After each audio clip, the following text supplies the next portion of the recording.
When someone asks about your childhood, and you just freeze like the answer isn't quite there, not because it was terrible or because nothing happened, but because somewhere between the age of 7 and 17, you skipped about 15 chapters. Yeah, that gap is what I want to talk about today. There's this thing that happens when childhood ends before it's supposed to, and I'm not talking about some dramatic movie-worthy moment. Sometimes it's quieter than that. It could be making dinner for your siblings at 9 years old while your parent works a double shift, or becoming the translator between your parents during their arguments, or even learning to read the room before you learn to read chapter books. Something that doesn't get talked about much is this. That version of you, the one who had to grow up too fast, that part of you doesn't disappear. It still influences how decisions get made, even right now. Let me illustrate this better for you. There's a kid, maybe 8 years old, and they've just become the most responsible person in their household, not because they chose to, but because they had to, and something shifts. Psychologists call this parentification, when a child takes on roles and responsibilities that should belong to adults. But that clinical term doesn't quite capture it, does it? It doesn't capture the weight of being small and holding up something so much bigger than you. Dr. Lisa M. Hooper, who's done extensive research on this, found that parentified children often develop what looks like exceptional maturity, but, and this is crucial, it's not actually maturity. It's a survival adaptation. It's a child's nervous system learning to operate in crisis mode as a default setting. That idea tends to linger. What felt normal to you was often someone else's crisis. Now, many people who grow up this way notice they become very good at certain things.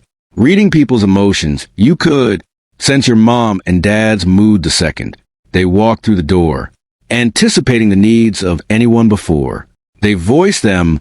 Problem solving became second nature because the alternative wasn't really an option. Where it starts to show up later is here. Those same superpowers you developed, they come with a price tag you didn't know you'd be paying 20 years later.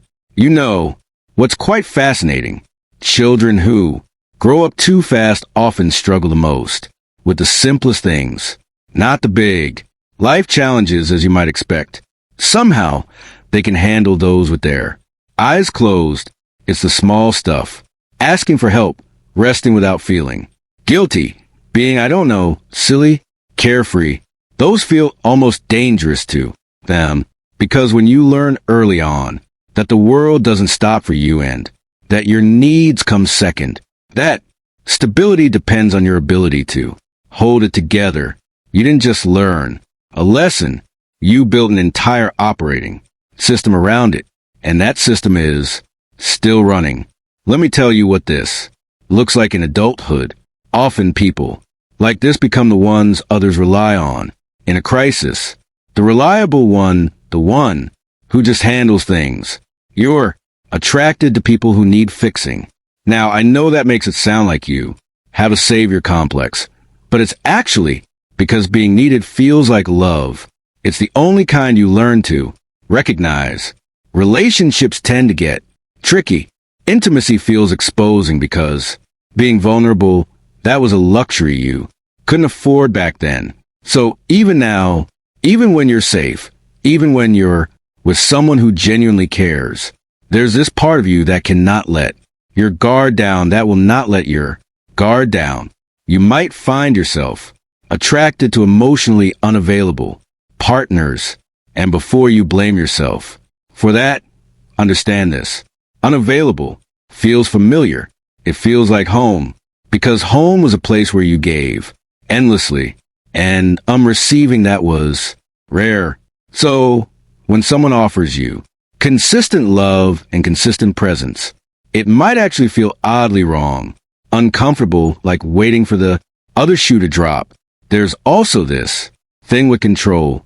And no, I'm not talking about being controlling in the toxic sense, though sometimes it can manifest that way, too. I'm talking about that deep primal need to manage every variable in your environment, because unpredictability once meant danger, and chaos meant everything falling apart. So you plan, you overthink a lot, might I add. You run through 17 different scenarios before making the smallest decision, and people might call you type A or anxious or perfectionist. But what they're really seeing is a child who learned that letting their guard down had consequences.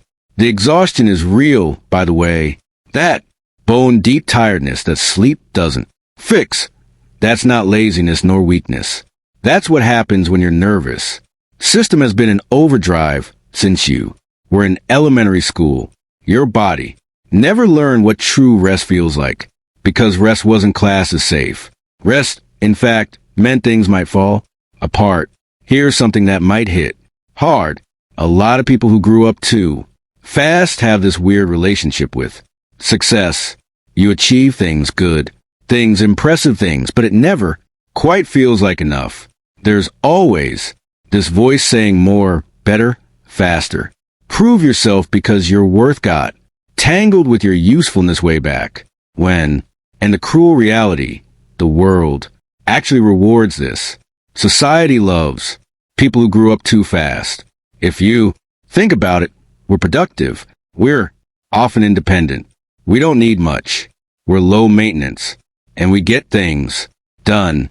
But nobody asks what it cost us to become this way. There's something else that happens, too. You become fluent in a language most people never have to learn, and that is the language of emotional labor. You're able to manage a room full of tension, kind of like a conductor leading an orchestra. Diffuse conflict before it even starts, because you spot it as it's about to happen. Make everyone else comfortable while you're drowning inside. And the strangest part, you might not even realize you're doing it anymore. It's just automatic, like breathing. Except breathing is supposed to keep you alive, and this just slowly empties you out. You probably have moments where you're surrounded by people, friends, family, coworkers, and you still feel completely alone. Not lonely in the obvious way, alone in the sense that nobody really sees how hard you're working to keep everything smooth, to keep everyone okay, and asking them to notice your effort feels, I don't know, like admitting defeat, like you failed at the one thing you were supposed to be good at. So, what do you do with all of this? How do you heal from something you're not even sure counts as trauma? Because it wasn't one big event. It was 1,000 small moments of being too much and not enough at the same time. First, you have to grieve. And I know that sounds dramatic, but you're grieving something real. You're grieving the childhood you didn't get to have. The version of you who could have been messy and needy and irresponsible and still been loved. That kid deserved better. And saying that out loud doesn't make you ungrateful or bitter. It makes you honest about the truth. Secondly, you've got to learn, and this is the hard part, that being needed isn't the same as being valued. That your worth isn't measured by what you produce or how well you can manage other people's emotions. You are not a human doing. You're a human being, and being is enough. You're allowed to rest, to not have all the answers for once. You're even allowed to be the one who falls apart sometimes, and to receive without earning it first. And maybe most importantly, you're allowed to be a beginner at being taken care of, because that's what you are. The fact that you're 30, 40, or 50 doesn't change that. You never really learn how to let someone else hold the weight. So be patient with yourself as you learn.